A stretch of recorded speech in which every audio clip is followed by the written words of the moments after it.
So when it comes to real estate offers for fast sale buyers particularly, whether it's from Zillow or OfferPad or any of those iBuyers, those are the technology companies that are now just changing the name of the game, from investor buyers, from professional buyers, from fast sale buyers, from the remodeling guys you've seen on TV in the local markets. Fixing up and selling properties has been part of the real estate game for years and years and years. And every once in a while, some big national companies get involved and they think they're going to kill it. And according to some of the top real estate investors, it's a terrible model to try to scale on a national level. But these companies believe they can because they've got the big data and they're pitching it and they're acting like they're going to make better offers for the home sellers. And I say great. There's no doubt, as a group, when you have all these people looking to buy properties that are fixer-uppers, it's better for the sellers. The prices go up. I know it happened to me without a lot of skills in the game because I had to outsource almost all of the repair work. The first few times I flipped a home, I made money. I made decent money. I made 40 grand. I shared it with a partner too. And then the last two, one came close to even, the final one, and we also made a little bit of a buy mistake, but we lost $3,500. What happened during that year we were doing it is the price, more and more buyers got into it, more and more fixers got them, and they pushed the price up. The spread between a home that's been remodeled or repaired and a home that's a fixer-upper got tighter, so it was great for sellers. So all of this is good. I'm not trying to be negative about this. It's fantastic. I'm just saying there's one phrase you need to live by, and it's Ronald Reagan's. It's that old Russian proverb. I wish I could say, I should have looked it up, but I would have butchered it anyway. That old Russian proverb, trust but verify. And this is the beauty of it. Verify is great. You don't even need me or a seller's realtor or an advisor, because I've done this for trustees. When you take in enough offers, you know what's going on. I would also, here's one key, because some investors, the investors I wound up working with, will do it. Could you share your pro forma?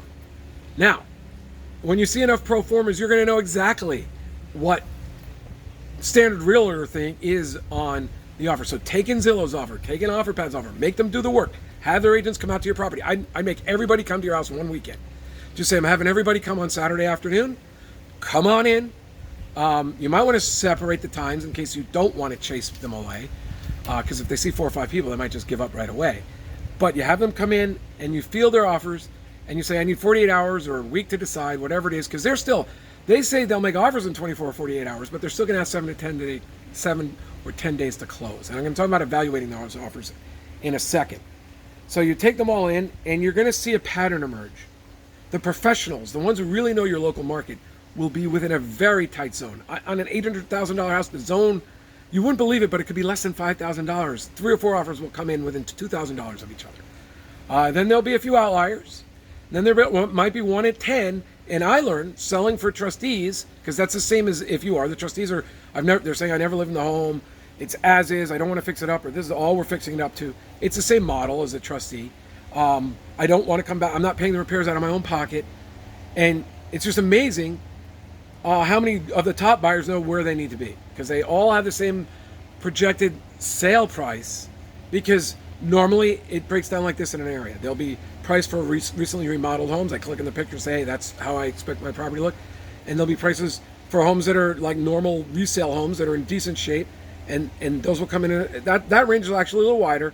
And then on the bottom of the range will be the homes that need to be remodeled. And so it could be that it's $260 to $275 for the remodeled homes and $325 a square foot when we're in also the same square footage, because as square footage goes up, price per square foot goes down generally. But you'll see that pattern emerges. These guys all know the patterns. They look for the most recent comps. They're like, I will make my home look like that. That's what the market wants. And it's going to cost me this much to get there. And now, also, what other repairs am I going to have to make? So that's what the pro forma does. It says, here's my exit price. Here are my transaction costs. So that's 1.5% for closing. It's 3 to 6% for realtor costs. They're going to say 6%, but they're going to try to save on that. Then they're going to say repair costs. Then they're going to say profit margin. Well, they might put the profit, actually.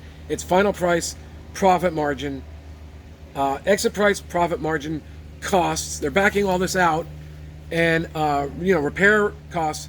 Then this is about where I can offer. It turns out it's like 70% of, it's usually about 70% of the exit price minus the repair costs they anticipate. And they all come in around there, and then you should question why these people, if you're starting to see $10,000, $15,000, $20,000 more, you have to be questioning what's going on. Because this is what happens many times.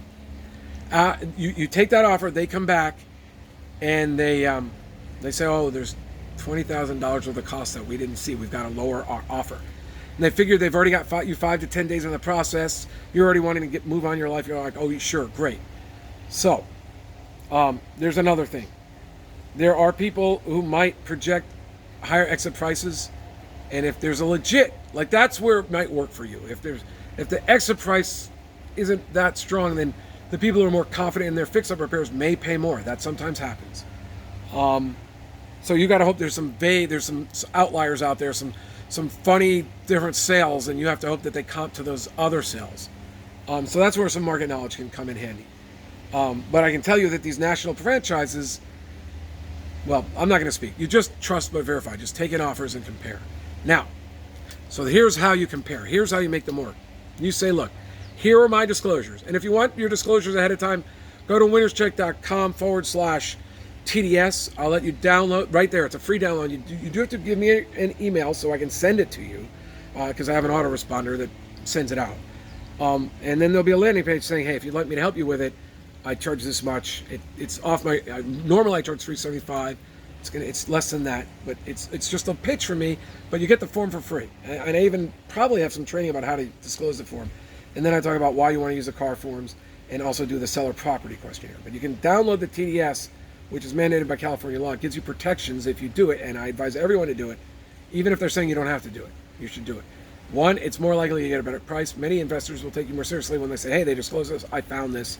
They'll feel that you've done your best to disclose, and you'll get stronger offers. Also, it eliminates this, hey, I found these $20,000 worth of repairs. You're like, I've told you all ahead of time that these are the things I know, these are what I'm disclosing, my material facts. I want your offers based on those.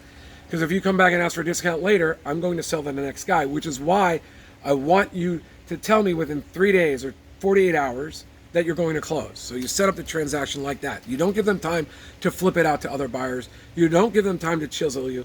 You just say, hey, here are my disclosures. I realize that you're probably going to want to make an inspection. I'd like you to do that within 48 hours and let me know within 72 hours if you're going to close, because I'd like a 10-day close. Total. So that's there 2 or 3 days for inspection and getting back to you, and then closing. Because the escrow people, you got to be fair to them. Now, if you can do it faster, great. If they can do it without inspecting, even better. And maybe in your market, you get that chance. But, so that's also, if you go through it, I'm also saying that's the strongest offers are the ones that don't need inspections, that say we'll close in 48 hours. Almost unheard of. Most are going to ask for 10 days. Most are going to inspect. But make their offers contingent on the disclosures you're already making, and say, look, if you come back and ask for a different price, we're going to the next people. Now, what's a caveat to that? Well, John, what if they really do find more problems? Yeah, if they really do find more problems, you're probably going to have to disclose them. Let's say they found, I remember one time they found that a pool had been closed down, but they didn't get the proper permits, and they actually spent some money, if I recall, digging, and they saw that it wasn't done properly, doesn't drain properly, so that could cause problems in the future, which is why there is even a permit process for closing the pool, because the inspector wants to come out and make sure it's done properly, so it doesn't cause major problems in the future. So if someone finds an issue like that, that's 20 to 40 grand, whatever the numbers are. You can understand why they'd want to pay less for a home, and they can. And so, if they say, well, John, if we find problems, we might want to come back, and we'd like to talk to you about getting a lower price. You say, okay, well, we'll negotiate it. If I'm I'm giving you advice so you can represent yourself. But that brings up another thing. Okay, so there's a little bit more to it, and I say shop your offers. And how do you do that? You call up Zillow, they come out. OfferPad's going to send out a Keller Williams guy. Zillow's going to send out their people. And this works for everywhere in the country, but now let's talk about in San Diego or Orange County, because I've sold a lot of houses in Orange County too. You go on Facebook, you talk about your home. If it were remodeled here, we're selling it here. There's an opportunity. We understand it's a fixer-upper. We are looking for investor and fast sale buyers, people that don't need conventional loans to close, and therefore we're selling the property, and there will be a profit margin in it for you. We understand that. Here, if you'd like to learn more about the property, click here, watch our disclosures. We're going to be taking in offers based on these disclosures. Come see the property this weekend. We're going to be reviewing all our offers Sunday evening. Something like that. You set it up just like my 7-day home sale method. You set it up, you put it on Facebook. It'll cost you $7 to $10 a day. You can target people in your local area, realtors, investors. You do the same thing on Craigslist. You do the same thing.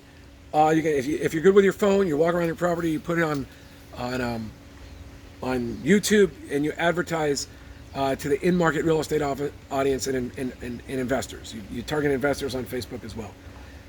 You'll have so many people coming to your property that Saturday and Sunday. If you do this right, it'll be crazy. If you get 7 to 10 people, investors out there, no matter what shape your home is, it just varies on what the price is. You're going to get plenty of offers. Then you rank your offers. There's a little bit to this. You can get a feel. I would say please submit your pro formas if you can, or we'll take your offers more seriously if you include your pro forma. Now, you're really, I can't do much more than that. After that, it becomes skill and experience in selecting. Again, the faster they can close, the better, and you have to just weed out those middlemen. Stay away from those 30 days. Stay away from those 21 days. I mean, if they're cash buyers, they don't need conventional loans. They have investment buyer loan guys already set up who they charge a lot of money for those loans, 10 to 12% if you include the closing costs for 3 months. 10-month annual basis. And then, they charge 2 to 3 points up front. That's for the brokers. And I just explained it to you. I have other videos that go into more detail. So they have loan costs, they have carrying costs, they have repair costs, they have time. They're looking to make about 10% on their pro formas. I think it's totally fair. You get to save. They're going to be buying 70 cents on the dollar. 70 cents on the dollar usually after they calculate what their repair costs are. So if the exit price is $800,000, they figure there's $40,000 repair. Let's call it $750 exit costs. They're going to pay 70 cents on the dollar, maybe a little bit more. They're all going to come. The good ones are all going to come in. Anybody who's not in that range is really a suspect buyer. You got to find out why. Do they have a change? That's why you want to see the projections. Are they really projecting that much more? You're going to feel so confident because you're going to know what's going on. You're going to understand the whole buying model. Now, can you do better than that? Yeah. And if you ask me that question during our consult, I'll explain how. But finally, let's talk about having an advisor. So I just gave you an information bomb. It's only part of the equation, and you can easily do this. You can sell if you can find someone who actually closing your home in 48 hours. Great. Frequently, they're going to make offers in 48 hours and close in 10 days. Gives you plenty of time to shop and trust, but verify. But let's say that you want to do better, or you want, there is some work in closing. You're going to be signing paperwork. You're going to be doing things you're uncomfortable with. Well, let's start off with those disclosures. Go ahead, go to winnerscheck.com/TDS. That's Transfer Disclosure Statement, TDS. Download that form, watch the video, and then decide if you want to work with me. And during our strategy session, I will absolutely tell you a better way to do it. So, now, how would you work with an advisor who would help you do a better job? Well, I have investors I've already sold homes to many times with trustees. I'm doing this because I think they'll win. I think they'll beat all those guys if you bring me into it. Now, you can work with me and just say, John, I want you to do better than Zillow and OfferPad, and if you do, I'm happy to pay you 1% at close or less. You can negotiate with me, and that's great. But you're working for me. I want all of your duties as an attorney and a real estate broker working with me, and you'll do your best to fill the offers. And if you bring in stronger offers, fantastic. I won't sell to those guys. I'll sell to those guys. I'll have you help me select it. That's one way to do it. I'll put your information on Facebook. I'll spend the $7 to $10 a day on Facebook, maybe 20 if I think the market will bear it. I'll put videos up on YouTube. I'll go into YouTube search with those videos. I will go on Craigslist and I'll put it up on Zillow. I'll probably put it on the MLS and offer $200 to buyer's agents, and that'll screen them out. But everyone will see your home. We'll have with your permission, we'll have a big offer acceptance weekend, and we'll review the offers after Sunday. We'll rank them. I'll talk to you about it. We'll get it done. I think that work is worth something to you. It's just like my dad. My dad was an attorney before he retired, and he He had no problem telling people what he was going to do, and if they wanted to do it themselves, that was great. I have no problem either. I just told you how I could help you. I have no problem. The other method, there are people who just don't even want to think about paying a realtor or an agent. They're saying, John, just bring in offers, and I can do that too. I'll bring my guys in, and I'll disclose how I'm getting paid. I'll tell you I'm either getting paid just once, just on this purchase, and my fee is cooked into their price, so you don't see it. It's nothing to you. Or I'll tell you they're going to pay me also or only when I list the home and sell it for them. I'm much less likely to do that latter one. I've run into problems with investors when they don't want to perform, and then I have to argue with them, and I'm saying, you're messing with a lawyer. That's not going to work. I'm going to sell this home for you. And I've succeeded, but I don't like doing that because then it costs friendships. So I rarely do it that way. If my people are going to win, I'm going to just want them to pay me on the close. I'll get paid at escrow. You'll see how much I'm getting paid, and I'll be done with them, and I will have helped you, and we're done. So I guess there's 3 ways you can work with an advisor, whether it's me or somebody else. 1, they can work for you directly, bring in everybody, do the marketing, do it fast, get it done in just same time frame as a Zillow or an OfferPad, concurrent with them, in fact, because you're trusting but verifying. 2, you can have me get paid by the people I bring in, and 3, or they get paid me when they sell it. That's the least likely method. So go to winnerscheck.com/TDS to download that disclosure and get a little education about disclosure so you can get stronger offers and have the law on your side. And believe me, even if they tell you not to do it, I still think you should do it. That's a whole nother video. And then finally, if you just want to get started and you want to have a little strategy session with me where I'll help you set the strategy, and then you say, hey, let's work together or let's not. That's just on the front page of winnerscheck.com. Now, here's a little caveat. At the moment, I just switched my forms. I made a better front page, and I just have a phone number where the form is. So for the next 24 hours, you'll probably have to call me first, which you can always call me. If you don't like to set up things in your calendar and you want to take a chance on answering the phone, if it's my direct line, just give me a call. All right, talk to you later. Thanks, John McConnin, winnerscheck.com.